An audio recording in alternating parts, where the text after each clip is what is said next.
Hello అండి, welcome to మన ఇంటి గుమ్మగుమ్మలు. ఈరోజు ఇంట్లో చేయబోయే వంటకం ఇగో దీంతో పచ్చడి అనమాట. ఇదేమిటో తెలుస్తుందా? ఇది చాలామందికి తెలియకపోవచ్చు, నాకు తెలియలేదు. మాకు తెలిసిన ఆవిడ చెప్పారనమాట. మా ఇంటి బయట ఇది తీగలా వస్తుంది, దీని ఇంపార్టెన్స్ అంతా ఆవిడే చెప్పారు. దీన్ని నల్లేరు అంటట. దీంతో పచ్చడి చేసుకోవచ్చు, ఒడియాలు పెట్టుకుంటా. అత్తయ్య గారు మీకు తెలుసా దీని గురించి? సో అత్తయ్య గారు అంటున్నారు ఒడియాలు పెడతారు, ఒడియాలు కూడా పెడతారని చెప్పి. ఎందుకంటే మీకు ఏం తెలుసు దీని గురించి? చేసేవారు మా అత్తగారు. ఇవి వడియాలు పెట్టేవారు, ఉప్పు కారం వేసి కొంచెం మినపప్పు వేసి వడియాల్లో పెట్టి బాలింతరాలకి ఒంటో బాగోలేని వాళ్ళకి పెడితే మంచిదని చెప్పేవారు. అదే తప్ప పచ్చడి అన్నమాట. ఇప్పుడు కొత్తగా వింటున్నాం. సో ఇవాళ మనం పచ్చడి చేస్తున్నాం దీంతో. మామూలు మీరు బీరకాయ పచ్చడి ఎలాగో అలాగేనా? అదేంటిది? తొక్క అన్నమాట. ఇది తీసేయాలి ఉంటే తీసేయాలి, లేకపోతే పర్వాలేదు. ఓకే, ఇప్పుడు పర్వాలేదు. సో దీన్ని మనం అంటే ఇప్పుడు ఇలాగ బీరకాయ చెక్కినట్టు చెక్కేయాలి. దీన్ని చూసావా? ఇది ఇలా తీసేస్తే ముళ్ళలా లేకుండా సాఫ్ట్ గా ఉంటుంది పచ్చడి. ఇది ఒక్కడే తీస్తే చాలు. అదేలేండి, కలనంతా పర్వాలేదు. సో నల్లేరుని ఇలాగా జస్ట్ ఈ పైన ఉన్న ఇది తీసేమన్నమాట, చెక్కేసాము. ఇలా ముక్కలు, ఇంకా చిన్న ముక్కలు చేయాలి. నేను ఇది ఏమిటి చూపిస్తున్నానంటే ఇదిగో ఇది ఇలా చెక్కు తీయాలని చెప్పి. సో దీన్ని ముక్కలు చేసి నూనెలో వేయిస్తారనమాట. నల్లేరుకి కావాల్సిన వస్తువులు ఇదిగో. ఫస్ట్ నల్లేరు ఇలా ముక్కలు చేసుకున్నాం. ఒక 4-5 పచ్చిమిరపకాయలు, తర్వాత చింతపండు ఒక పెద్ద నిమ్మకాయ సైజు నానబెట్టాము. ఆ తర్వాత ఆవాలు, కొంచెం మెంతులు, ఒక స్పూన్ మినప్పప్పు, ఒక 7-8 ఎండుమిరపకాయలు, ఇంగువ, బెల్లం, నూనె, ఉప్పు, పసుపు, ఇవండి కావాల్సినవి. సో అత్తయ్య ఈ విధానం ఏమిటి? ఎలాగా? ముందు మామూలుగా పోపు వేయించుకుంటాం. వేయించాక అప్పుడు పోపు తీసేసి ఆ ముక్కలు కూడా వేయిస్తాం. ఓకే, అప్పుడు తర్వాత చూద్దాం. ఓకే, ఫస్ట్ మీరు పోపు వేయిస్తున్నారు. నూనె దగ్గర 2-2.5 స్పూన్లు వేశారు.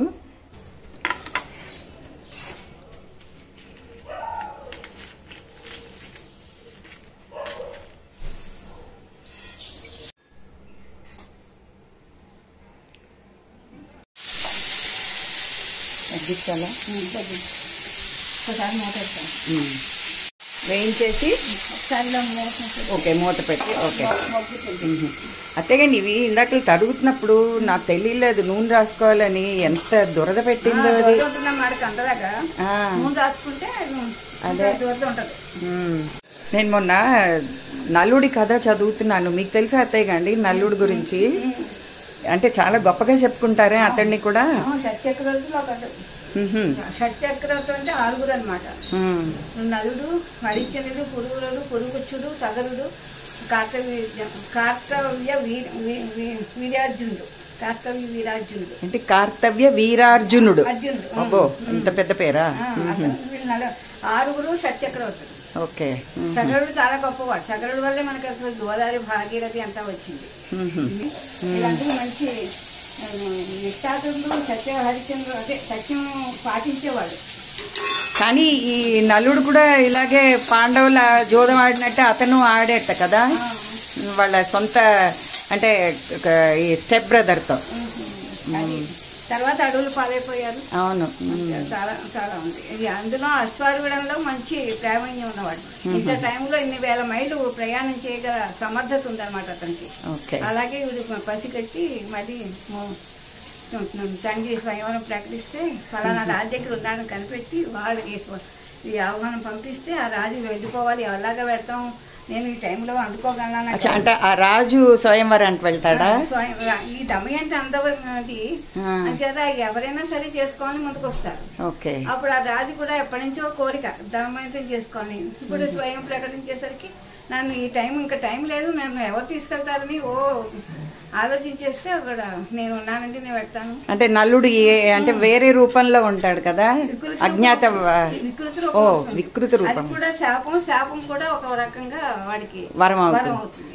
ఓకే, నేను తీసుకెళ్తాడు. ఆ టైంకి ముందే వెళ్ళిపోతాడు. అంత మంచి ఏంటి గుర్రస్వారికి ప్రావీణ్యం ఉందన్నమాట. ఇంత టైంలో 1,000 మైళ్ళు ప్రయాణం చేసే కెపాసిటీ బైక్ అతను.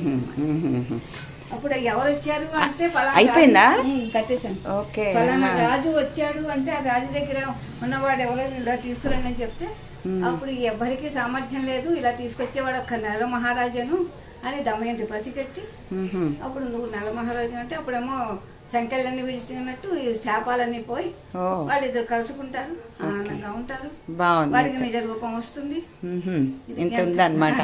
చాలానే ఉంది, నేను 4 ముక్కలు చెప్పాను. ఓకే. దీనిలో ఫస్ట్ ఏంటి వేశారు? మిరపకాయలు వేసాను. ఇవన్నీ క్వాంటిటీ కాబట్టి ఇవన్నీ వేసిస్తాను. పచ్చగా అయిపోతుంది. అన్నీ చింతపండు అన్నీ వేసేస్తున్నారు. ఓకే. ఒక్కొక్క పచ్చడి డిఫరెంట్ స్టైల్లో చేస్తున్నారు అత్తయ్య గారు మీరు.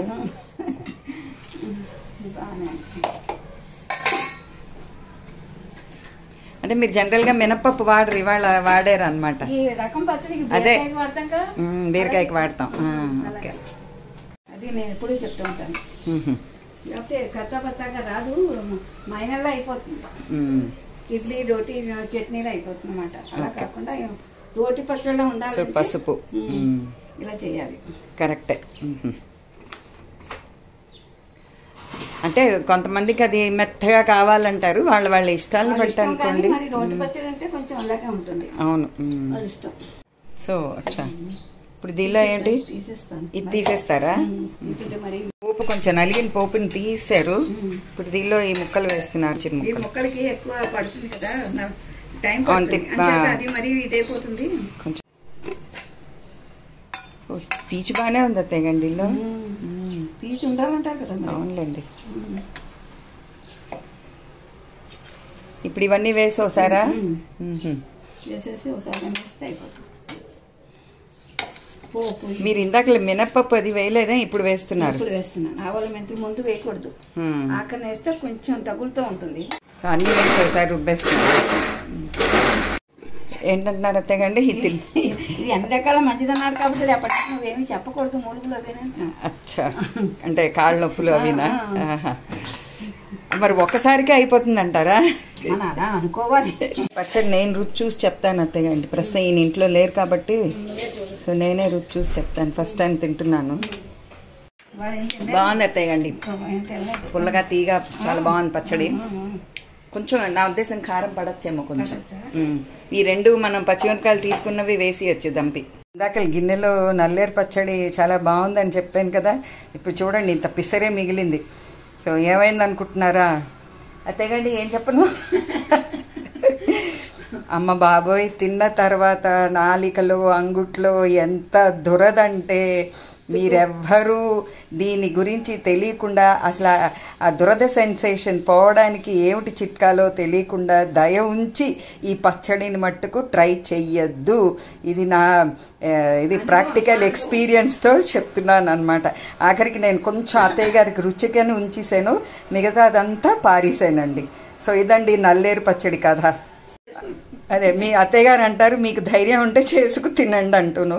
కానీ జోక్స్ అపార్ట్, దీని గురించి బాగా తెలుసుకున్న తర్వాత ఇది ట్రై చేయండి. బికాజ్ ఇది ఒంటికి చాలా మంచిది అంటున్నారు. నేనైతే ఇంకెప్పుడు ట్రై చెయ్యను. అదే విరుగుడు చూసుకోవాలి, నాకైతే తెలియలేదు. ఎనీహౌ మళ్ళీ నెక్స్ట్ ఏంటి పచ్చడి బాగుంటుంది, మంచిగా ఉండాలని చెప్పావు. కానీ ఇప్పుడు మనం ప్రాక్టికల్ గా చూసాం కాబట్టి మీరు మమ్మల్ని ఏమనుకోకుండా మీరు విరమించుకోండి, లేకపోతే మీరు ప్రాక్టికల్ గా చూసుకోండి. మా తప్పేమి మా దోషం ఏమీ లేదు అన్నమాట చెప్పేస్తాను. ఓకే ఓకే, బాగుందండి. ఇదండి నల్లేరు పచ్చడి. సో మళ్ళీ మిమ్మల్ని ట్రై చేయండి అని నేను ధైర్యంగా చెప్పలేను.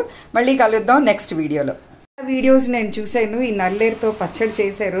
మరి వాళ్ళు ఎవ్వరూ దీని గురించి చెప్పలేదు, ఎందుకంటారు? అదేనంటారా? మనం మటుకు గొడవ పెట్టేస్తారు. అదేను, ఇప్పటిదాకా గొడవ పడుతున్నావు. ఇంకా ఉంది. అదే నా చేయి కూడా కొంచెం తీసాను, కొంచెం దొర పెడుతుంది. మరి తగిలినాను. 6 ఏళ్ల క్రితం చూశాను. అంతకంచి మళ్ళీ ఇప్పుడు చూడాలి బాగానే ఉంది, ఇదేదో కొత్తగా ఉంది, నాలుగు బయటపడింది అనుకున్నాను. కానీ దాని రుచి ఇప్పుడు నాయకట్టు రుచి వదలటంటే చూసావా, రుచి కాదు కానీ దొరద వదలటం. అదేలేండి, సరే అయితే బాగానే ఉంది. ఇదండి నల్లేరు పచ్చడి కదా. అంటే ఆ దురద పోవడానికి ఏమైనా చిట్కా ఉంటే చెప్తే మేము ఆచరిస్తాం. అదే బాగుంది. పచ్చడి అనుకున్నాం కాబట్టి ఈ పచ్చడి బదులుగా అత్తయ్య గారేమో ఏంటది బీరకాయ తొక్కుతో పచ్చడి చేయిస్తారనమాట. అదండి ఇవాళ మా ఇంట్లో పచ్చడి కహాని.